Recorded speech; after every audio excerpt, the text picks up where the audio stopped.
Hello friends, welcome once again to this series in which we are discussing the multiple choice questions on Indian polity. Today we will discuss 10 multiple choice questions on the topic Vice President of India. The first question is, the Vice President of India is the ex officio what? Option A, Chairperson of Rajya Sabha, B, Chancellor of certain universities, C, both A and B, or D, none of the above. The correct answer is C, both A and B. So he is a chairperson of Rajya Sabha, that is correct. He is also the chancellor of certain central universities. Second question, what is the minimum eligibility of age required to become the Vice President of India? Options are A, 25 years, B, 30 years, C, 35 years, or D, 40 years. The correct answer is C, 35 years.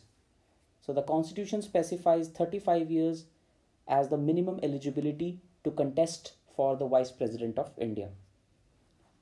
Third question, the Electoral College of Vice President does not include which of the following? The options are A, elected members of the Council of States, B, elected members of legislative assemblies, C, elected members of the House of the People, or D, nominated members of the Council of States.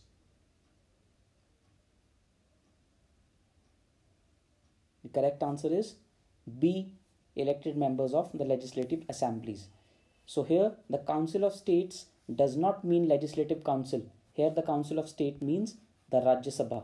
So Rajya Sabha is known as Council of States and Lok Sabha is known as the House of the People. Therefore, these terms may be used in the exam to confuse you. So you should know that all the members of both the houses of parliament, that is, all the members of parliament vote to elect the Vice President of India, whereas the states have no role to play in electing the Vice President. Therefore, the legislative assemblies of states do not play any role in election of Vice President. Fourth question, who among the following served as the Vice President for 2 terms? Options A, Muhammad Hamid Ansari, B, V.V. Giri or Varaha Venkata Giri, C, B.D. Jatti, or D, all of the above.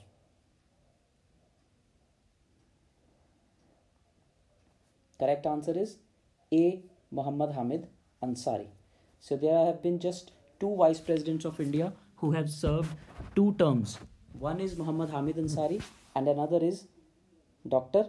S. Radhakrishnan. These are the 2 Vice Presidents who have served 2 terms each. Fifth question, the Vice President can be removed by a resolution of the Rajya Sabha passed by dash majority and agreed to by the Lok Sabha. The options are A, simple majority, B, effective majority, C, absolute majority, or D, special majority. The correct answer is B, effective majority. So if Vice President is to be removed from his designation, a resolution has to be initiated in the Rajya Sabha and it has to be passed by an effective majority, and then it has to be agreed to by the Lok Sabha. Agreed to by the Lok Sabha means simple majority in the Lok Sabha. Then what is effective majority? Effective majority simply means when from the total strength of the House, the vacancies are subtracted. The vacancies may occur due to death, resignation, or removal of any of the members of that House. So those vacancies have to be deducted and after that the majority has to be ascertained. Sixth question, when a vacancy occurs in the office of the President, the Vice President acts as the President for option A, the remaining term of the President, option B, maximum period of 1 month, C, a maximum period of 6 months, or D, the remaining term of him or her as the Vice President. Correct answer is C, for a maximum period of 6 months. So unlike the Vice President of USA, who serves as the President for the remaining term of the President, the Indian Vice President serves for a maximum of 6 months, within which the President new president has to be elected. Seventh question. The office of Vice President of India has been borrowed from. Options are A. France, B. Canada, C. Australia, or D. USA. Correct answer is D. USA.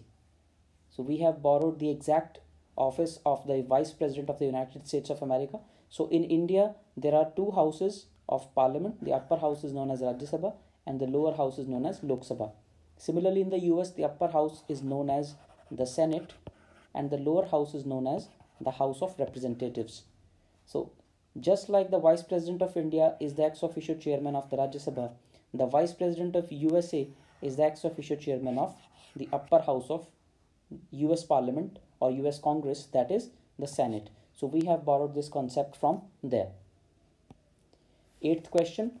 Which constitutional amendment modified the procedure for election of the Vice President? The options are A. 23rd Amendment, B. 11th Amendment, C. 42nd Amendment, or D. None of the above. Correct answer is B. 11th Amendment. So initially, the procedure for election of the Vice President included a joint meeting or joint sitting of both the houses of Parliament, that is Rajya Sabha and Lok Sabha. However, this procedure was done away with by the 11th Amendment, where now both the houses vote separately to elect the Vice President of India. Ninth question. In the absence of the President, who administers oath to the Vice President? Options are A. Chief Justice of India, B. Deputy Chairman of Rajya Sabha, C. Speaker of Lok Sabha, or D. Some person appointed in that behalf by the President. The correct answer is D. Some person appointed in that behalf by the President. 10th and last question. The Vice President can be removed on the grounds of A. Proved misbehavior, B. Incapacity, C. Either A or B, or D. No ground has been mentioned. Correct answer is D. No such ground has been mentioned in the Constitution of India. Therefore, no ground has been mentioned in the Constitution on which Vice President can be removed. Therefore, options A and options B are incorrect. So these two options may mislead you because these two options are actually there for most of the other constitutional functionaries. But there are two such functionaries for whom either no ground has been mentioned or a different ground is mentioned. So one of those is the Vice President of India, for whom no ground has been mentioned in the Constitution, and the other one is the President of India. So let me know in the comment section which ground has been mentioned on which the President of India can be removed. So thank you everyone. Let me know your score in the comment section and we'll be back with a new video tomorrow. Thank you.